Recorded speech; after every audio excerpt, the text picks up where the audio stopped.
Buenas noches, bienvenidos a mi canal Analizando los Cuentos Infantiles. El día de hoy, La Bella Durmiente del Bosque. Este es un cuento de hadas nacido en la tradición oral. Las versiones más difundidas del cuento son las del italiano Giambattista Basile de 1634 llamado Luna, Sol y Thalia. También La Bella Durmiente del Bosque del francés Charles Perrault de 1697 y Rosita de Espino o La Bella Durmiente del Bosque de los hermanos Grimm en 1812. En la tradición oral encontramos versiones aún más antiguas, como Saga Bolsunga, que es un texto islandés anónimo escrito a fines del siglo XIII, o Blandín de Cornualles, poema occitano-catalán de fines del siglo XIII o principios del XIV. Incluso Perceforest, un texto francés compuesto hacia 1340, que es un inserto de una historia según la cual las diosas Venus, Lucina y Temis asisten a un convite por el nacimiento de la princesa Celandine. Además de la mención de la erudita italiana Esther Sago, que sostiene que los poemas catalanes y la historia de Celandine se derivan de una leyenda india llamada Surya Bai. El cuento va así. Tras una larga esterilidad, un rey y una reina tienen una hija. Cuando la niña cumple 1 año de edad, invitan a un festejo en honor de la niña a 7 hadas buenas y madrinas que, mediante encantamientos, le otorgan dones positivos. En otras versiones son 12 hadas. Pero entonces irrumpe una bruja o hada malvada de un país vecino a la que no pudieron invitar porque no había platos suficientes, y esta, ofendida, sentencia que el día que la princesa cumpla 15 o 16 años se pinchará un dedo con el uso de una rueca y morirá. No obstante, una de las hadas buenas y madrinas invitadas que todavía no había otorgado su don a la princesa mitiga la maldición de la bruja o hada malvada de manera que, cuando la princesa cumpla 15 o 16 años, se pinchará el dedo con el uso de una rueca, pero en vez de morir, dormirá 1 siglo. 100 años después, un príncipe escucha la historia de la Bella Durmiente y se dirige al castillo con intención de despertarla. La vegetación le abre paso. Cuando llega al castillo encuentra a la princesa dormida y queda cautivado por su belleza y se casan. Hasta aquí termina el cuento de los hermanos Grimm, que luego adaptaría Walt Disney. Sin embargo, en las versiones de Perrault y Basile la historia continúa. Una vez casados los jóvenes, el príncipe vuelve a su reino.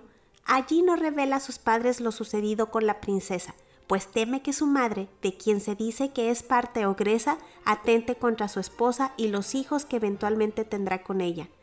Estos finalmente son 2, una niña a la que llaman Aurora y un niño al que llaman Día. En la versión de Basile, el príncipe era en realidad un rey casado y su esposa la reina era la ogresa. Cabe la posibilidad de que Basile estuviera influido por la historia de Leto, una de las numerosas amantes de Zeus que dio a luz a 2 hijos, Apola y Artemisa, y Hera estaba representada por la ogresa. Podemos adivinar fácilmente que Perrault no creyó apropiado relatar en la corte francesa una historia en la que un rey viola a una doncella mientras ésta está durmiendo, la deja embarazada y la olvida por completo para volver a recordarla.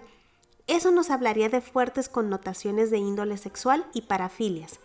Perrault, el académico, se aparta aún más de la historia de Basile. Después de todo, era un cortesano que se dedicaba a contar historias a los príncipes, pretendiendo que su hijo las había inventado para agradar a una princesa de la corte.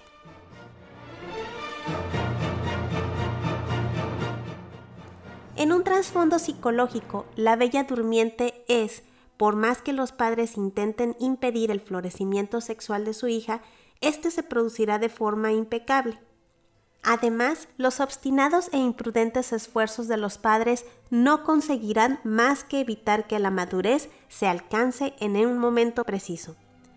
Este retraso en la maduración está simbolizado por los 100 años de letargo de la Bella Durmiente, que separan su despertar sexual de la unión con su amante. Al convertirse en una adolescente, la niña explora las áreas de existencia antes inaccesibles, simbolizadas por una habitación oculta en la que una anciana está hilando. Al llegar a este punto, la historia abunda en simbolismo freudiano. Al aproximarse a este lugar crítico, sube por una escalera de caracol. En los sueños, este tipo de escalera representan experiencias sexuales. Una vez arriba, se encuentra frente a una pequeña puerta en cuya cerradura hay una llave.